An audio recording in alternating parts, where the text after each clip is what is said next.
céus. Proclamação do Evangelho de Nosso Senhor Jesus Cristo, segundo Mateus. Glória a vós, Senhor. Naquele tempo, disse Jesus aos seus discípulos: se o teu irmão pecar contra ti, vai corrigi-lo, mas em particular, a sós contigo. Se ele te ouvir, tu ganhaste o teu irmão. Se ele não te ouvir, toma contigo mais uma ou duas pessoas, para que toda a questão seja decidida, sob a palavra de duas ou três testemunhas. Se ele não vos der ouvido, dize à igreja.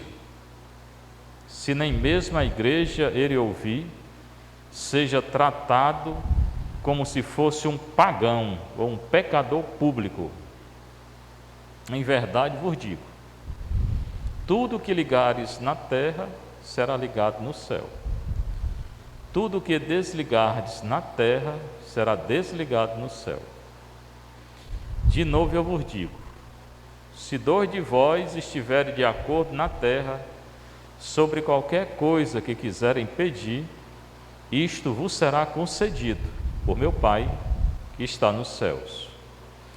Pois onde dois ou três estiverem reunidos em meu nome, eu estou ali no meio deles.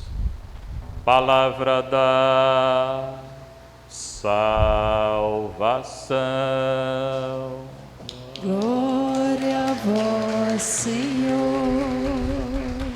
Sentar um pouco, você que está aqui, você que está em casa, nosso canal aí Confraria. Hoje retoma o Evangelho de Mateus. Por quê? Porque hoje não é festa, hoje é memória. Ontem foi uma festa na Igreja Católica, São Diácono Marte é festa. Quando é festa, o Evangelho é diferente, não segue o Evangelho do dia. Hoje segue, retoma o Evangelho do dia, que é Mateus. Primeiro Marcos durante a semana, depois Mateus, depois Lucas. Domingo esse ano, todo domingo, Marcos. Uma outra exceção é Marcos. Próximo será Lucas, depois Mateus.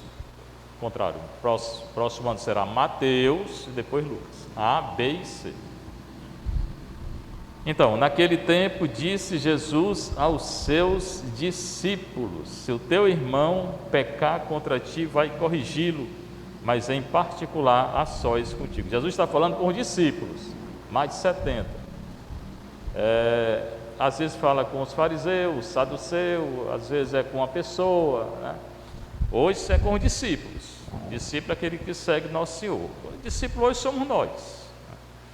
Apóstolo é aquele que anuncia a palavra. O que nosso Senhor fala? Se o teu irmão pecar contra ti, vai corrigi-lo. Pronto, alguém pecou contra alguém. Acontece na igreja, às vezes fora da igreja, em casa. Tem uma discussão, pai, marido, mulher, discussão, pai com filho, né? Filha com a mãe, dentro da igreja tem uma pequena discussão, né? Se alguém pecar contra ti, se um falar do outro, né? Pode corrigir.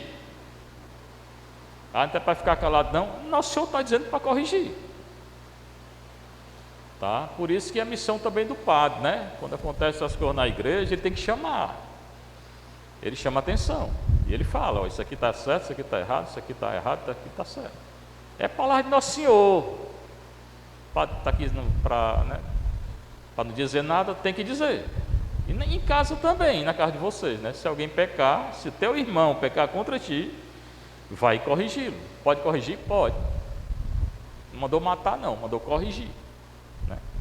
Mas em particular, primeiro em particular, falou alguma coisa contra você, né? Você, irmão, olha, não foi certo o que você fez, né? Você tá com uma calúnia, né? Não está certo. Você me julgou, você falou isso, na família também. Né? Pode fazer? Pode não, deve fazer. Nosso Senhor está dizendo que ele faça. Mandou ficar calado aguentando tudo, não. Nós que temos uma visão errada de Nosso Senhor. Pensa que o cristão é aquele que aguenta tudo. Aí bota carga em cima do cristão para ele aguentar. O cristão não é jumento para estar levando carga todo mundo, né? Pode corrigir? Ele mandou corrigir, mas corrigir, né? Não é para agredir o outro. É para dizer, olha, você fez isso, não está certo. Bem, se ele te ouvir, pronto, ganhaste o teu irmão. Acabou a questão. Se ele ouvir, acabou. Não tem mais o que reclamar, né? Acabou ali, né? Se entenderam, vamos para frente. Mas, se ele não te ouvir, toma contigo mais uma ou duas pessoas, para que toda a questão seja resolvida, segundo a palavra de 2 ou 3 testemunhas. Se ele ouvir, está resolvido. Se ele não ouvir, chama mais 2, 3 pessoas, na igreja, em casa. Melhor na igreja aqui, né? Aí conta a história, olha, aconteceu isso, fulano de tal disse isso, não foi certo, é uma calúnia, é um erro, ou ele fez uma coisa que não devia. Fala agora diante de 2 ou 3 testemunhas. Para quê? Para a coisa ficar registrada. Nosso Senhor é inteligente, né? Não é mais a sós, ele não quis escutar. Aí tem que chamar um pouco não, tem que chamar 2 ou 3 testemunhas, para que todo mundo veja. Eu gosto muito disso, de chamar pessoas. Quando a coisa está bem grave, para não ficar só você e a pessoa, porque uma vai acusar o outro, a outra acusa um, ninguém sabe. Mas se tem testemunha, vão escutar o que está dizendo. Não é não? É. Então chamar 2 ou 3 testemunhas. Se ainda assim ele não escutar, vai à igreja, diz o padre. Fala com o padre. Olha, padre, aconteceu isso, conversei com a pessoa, não quis escutar, chamei testemunha, não quis escutar, agora estou dizendo para o senhor. Aí o padre vai falar com a pessoa. Se nem assim ele escutar, pode mandar embora da igreja. Diga isso não, está aqui, irmão. Se nem a igreja ele ouvir, seja tratado como um pagão, ou seja, pode ir embora. Quero mais na igreja não. E pode, irmão, você não está lendo não. Pode. Chamou sozinho, não quis. Chamou com testemunha, não quis. O padre falou com a pessoa, não quis. Pode sair. A porta está aberta para entrar e para sair. Vai ficar aqui dentro fazendo confusão? Não, pode ir embora. Ainda bem, nosso Senhor falou, não fui eu, né? Se fosse eu dizer, é o padre que está inventando. Não estou inventando não, né? Se não escutar, nem o padre, que seja tratado como um pagão, um pecador. Ou seja, meu irmãozinho, pega o beco, né? Pode ir embora. Pode ficar na igreja não? Não, não quero confusão aqui dentro não. Irmão, é assim, a igreja é local de ordem, né? De paz, né? Pode fazer o que quer, do jeito que quer. Uma pessoa que fica brigando toda hora, não pode ficar na igreja. Então foi nosso Senhor quem falou, viu?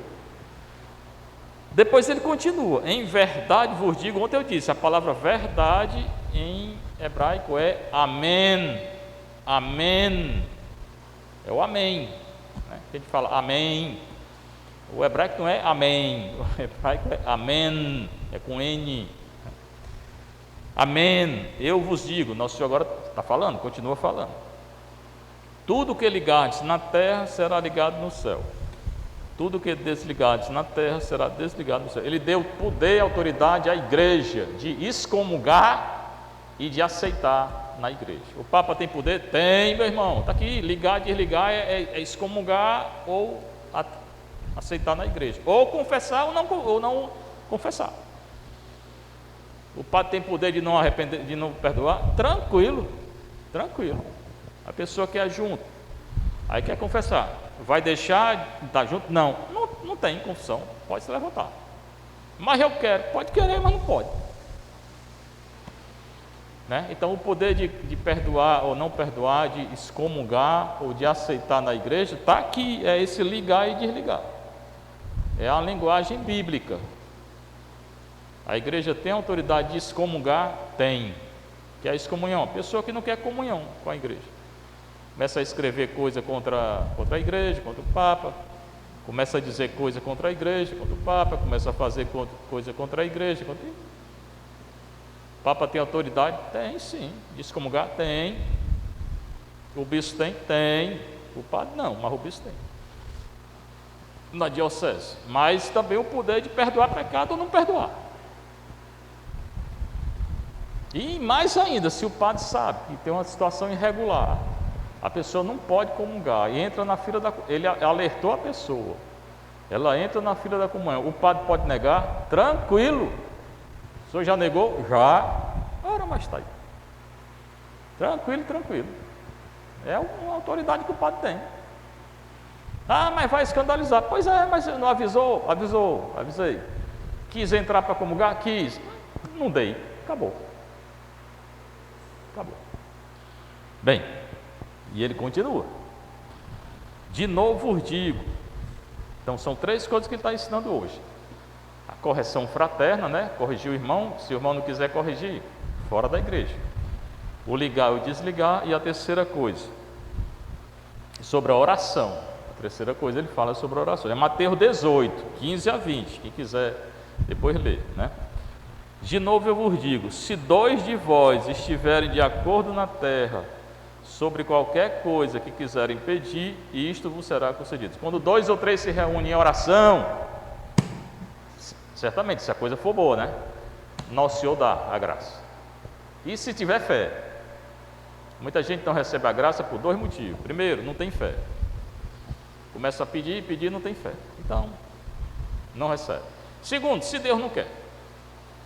Ele pode fazer a penitência que você fizer. Se Deus não quer, não vai receber. Porque às vezes a gente pensa que a graça é boa e não é. Sempre recorda aquela história dos 10 leprosos que Nosso Senhor curou à distância. Só um voltou para agradecer e foi salvo. Ele disse, só um foi salvo. Os outros se perderam. Então adiantou ter sido curado? Não, era melhor ter continuado com a lepra. Então tem cura que a pessoa é curada, se afasta de Deus e da igreja. Então é melhor não ser curado. É melhor que fique com a doença pedindo a cura, porque ao menos está perto de Deus. Porque está doente, pede a cura, se afasta. Aí se perde, ganha a cura e pede, vai para o inferno. É melhor continuar com a doença, que passa, né? Essa vida na terra passa, e ir para o céu. E como é que vai para o céu? Porque vai ficar pedindo, ao menos está perto de Deus, né? Então, se 2 de vós estiverem de acordo. E outra coisa, se não é vontade de Deus, não adianta. Santa Mônica, né? Agora, esse mês de agosto, é a mãe de Santo Agostinho. A história diz que ela ficou uns 30 anos pedindo pela conversão de Santo Agostinho. E por que Deus não converteu no primeiro ano? Porque não era hora. Não era hora. Às vezes eu escuto a mãe, faz tanto tempo que eu peço pelo meu filho. Quanto tempo? 2 anos. Santa Mônica passou 30 anos pedindo pelo filho dela. Não era hora dele ter se convertido antes, era só depois de 30 anos. E mais, Deus deixou ela crescer na fé, né? Passar 30 anos pedindo uma graça, aí depois ele se converte. A festa dela é 27 de agosto e dele 28 de agosto. Santo Agostinho é o maior doutor da igreja, ou um dos maiores. Então tem hora que não é o tempo. Aí você pode pedir, mas Deus não vai dar naquela hora. Mas continue pedindo, você não sabe, né? Aumente sua fé. Aumente sua fé. Isto vos será concedido por meu Pai que está no céu. Quem dá a graça é o Pai, o Filho intercede, né? Certamente o Filho é um com o Pai, né? Se você analisar assim, o Filho é um com o Pai, então quem dá a graça é o Pai, o Filho e o Espírito Santo. Mas aqui ele está dizendo, é o Pai que dá a graça. Tá? Então toda a graça a gente pede ao Pai. Mas foi santo tal. Foi não. O santo intercedeu. Quem deu a graça foi o Pai. Toda oração, se vocês prestarem atenção na missa, as orações, 80% das orações é direcionada ao Pai. Depois tem aquela direcionada ao Filho e tem uma outra oração direcionada ao Espírito Santo. A maioria das orações na missa é direcionada ao Pai.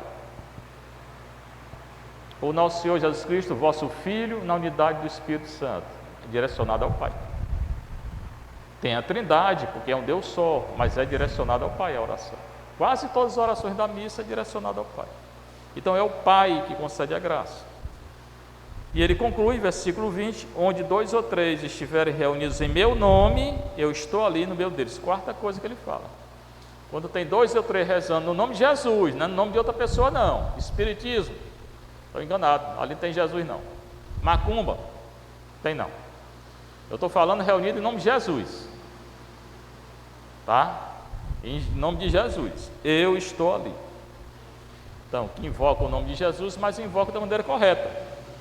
Não dizer o nome dele e invocar espírito ou invocar sei lá o quê. Aí ele não está não. Então, quando 2 ou 3 estiverem reunidos, e aqui, né, nossa igreja tem adoração de 9 da manhã a 9 da noite. Aí a gente perde tempo, né? Às vezes tem tempo, mora bem aqui pertinho. Ah, mas eu tenho que fazer isso, eu tenho que fazer. Marta, por que te agitas e te preocupas? Uma coisa é necessária, a adoração. Não tem 5 minutos para adorar? Aí é com cada um, né? Pois bem, e a leitura inicial, que é do Deuteronômio. Já expliquei a palavra Deuteronômio. Deutero quer dizer segundo ou posterior. Nomos, lei, é a segunda lei. Tem a primeira lei que está no Êxodo, a segunda lei está aqui. Repete o Êxodo, não repete literalmente não, mas tem muita coisa do Êxodo aqui. E aqui ele fala do Moisés. Tinha chegado o dia da morte dele, né?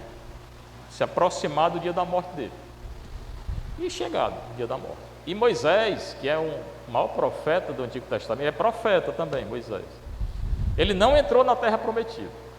Porque o que a Bíblia deixa assim entrever, a gente entender mais ou menos, é que ele, na hora da murmuração do povo, ele não teve muita força para ficar do lado de Deus. Moisés, o grande Moisés. Por isso não entrou na terra prometida. Terra que Deus tinha prometido a Abraão, Isaac, Jacó, José, os pais. Tinha tirado Israel do Egito com Moisés lá, que foi o intercessor, né? Pois o grande Moisés não entrou na terra prometida. Você vê como, né? A questão da justiça de Deus. Deus é misericórdia, mas é justiça. Se a gente não fizer, babau, tem consequência. Pode fazer até tudo certo. A pessoa que passou a vida toda, aí chegou ao final da vida, começou a fazer um bocado de coisa errada. Irmão, né, volte para Deus. Porque o Moisés, que é Moisés, não entrou na terra prometida, que Deus tinha prometido, porque ficou do lado do povo, que murmurou, pecado de murmuração. E não é que ele murmurou, mas ele não teve força. É o que a Bíblia deixa entender. Lá em Massa e Meriba, ou Massá e Meribá. Leia esse episódio. E aqui o livro de Deuteronômio fala algumas coisas interessantes. Primeiro, quando ele morreu, ninguém sabe onde é que ele foi sepultado. Ninguém sabe, só sabe a região, mais ou menos, que é perto de Moabe, mas ninguém sabe o local. Aí todo mundo se pergunta, mas por que não sabe? Por que a Bíblia escreveu que ninguém sabe? Para evitar a idolatria, um povo que idolatrava, né? Podia ser que Moisés, eles quisessem idolatrar, considerar Moisés Deus, né? E pecar mais ainda. Então pode ser esse o motivo, não está claro, mas o local da sepultura de Moisés ninguém sabe, nem hoje, nem amanhã vai saber. E Elias, quando foi arrebatado ao céu, é mais ou menos naquela região, mas ninguém sabe o local exato da sepultura de Moisés, porque Elias é sempre lido em relação a Moisés. Aí coloca que ele morreu com 120 anos, a vista estava boa ainda, né? Os filhos de Israel choraram nas estepes de Moabe, acabei de dizer, na região de Moabe. Durante 30 dias foi o luto, era uma pessoa importante, né? Aí terminou o luto por Moisés. Quem foi que sucedeu Moisés? Josué, foi quem entrou na terra prometida, não foi Moisés. Josué era tipo um guerreiro, soldado, tinha que ser, porque eles tinham que conquistar a terra, né? Não podia entrar na terra só com um texto, não, até porque não tinha texto naquele tempo, né? Foi com a espada, tiveram que guerrear. Até hoje eles guerreiam, é o Antigo Testamento. Então Josué foi quem entrou na terra. E a palavra Josué, Yehoshua no hebraico, é a mesma raiz de Yeshua. Vou falar duas juntas para ver como é parecido. Yehoshua, Yeshua, Yeshua é Jesus. A palavra Jesus, Yeshua, não é Yeshua não, não, você está dizendo errado. Mas tem um canto que diz que é Yeshua, pois o canto está errado, pode dizer que o padre está falando. O nome é Yeshua, o acento é no U. Yehoshua, Yeshua, é a mesma raiz, quer dizer o que? Deus salva.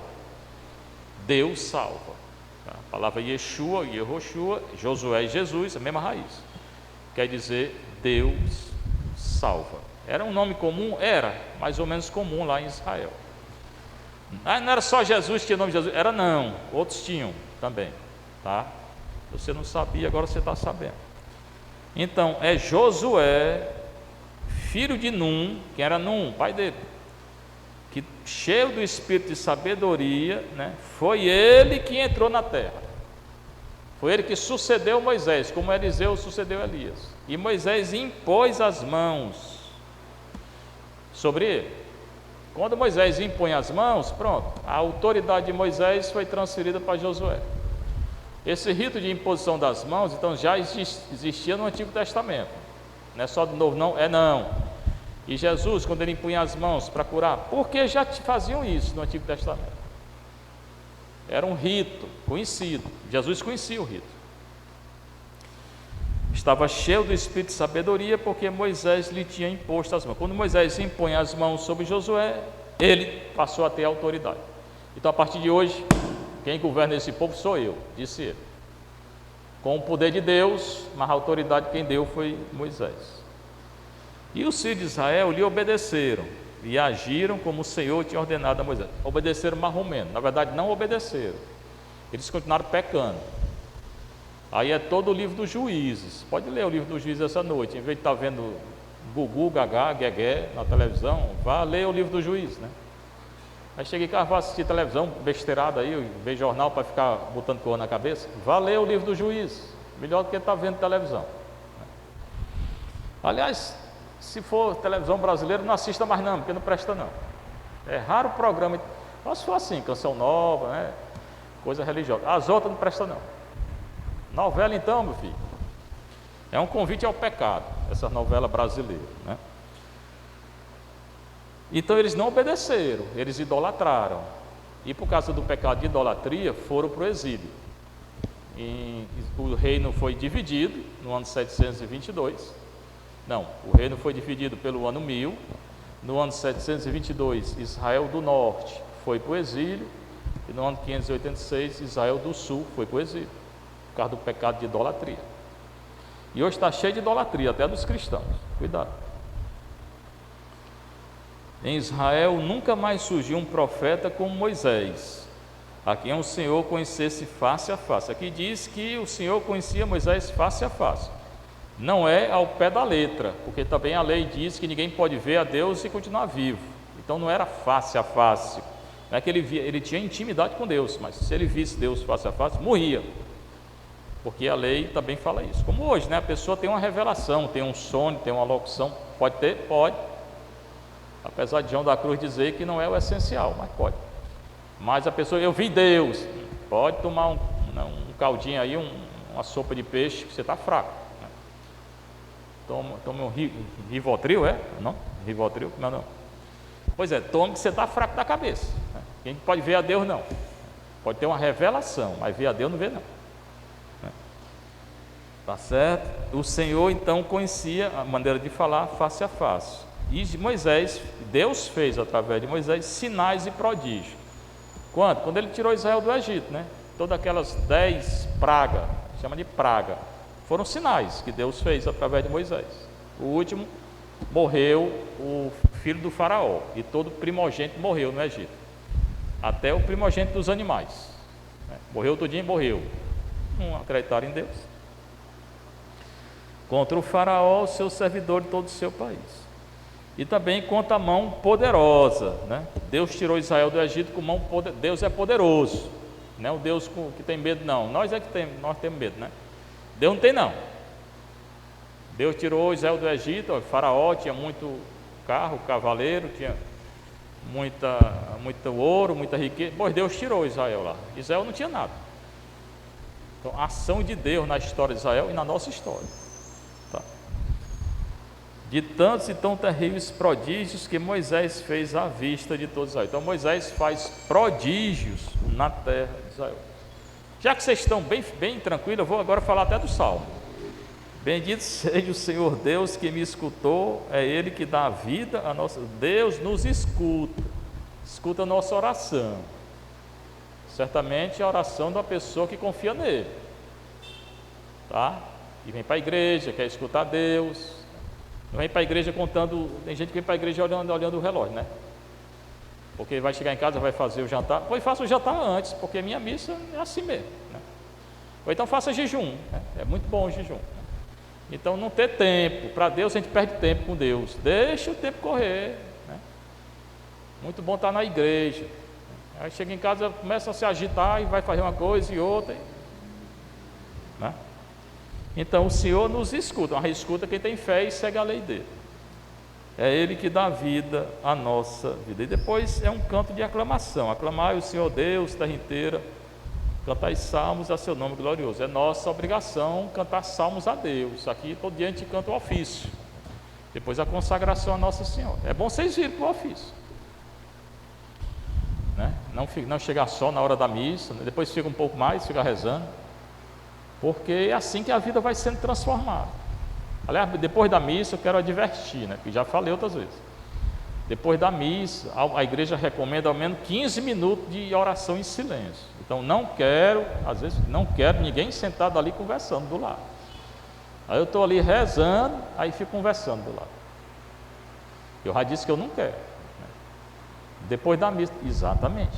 Eu vou atender confissão e é hora da oração. Você recebe o corpo de Cristo, aí fica conversando.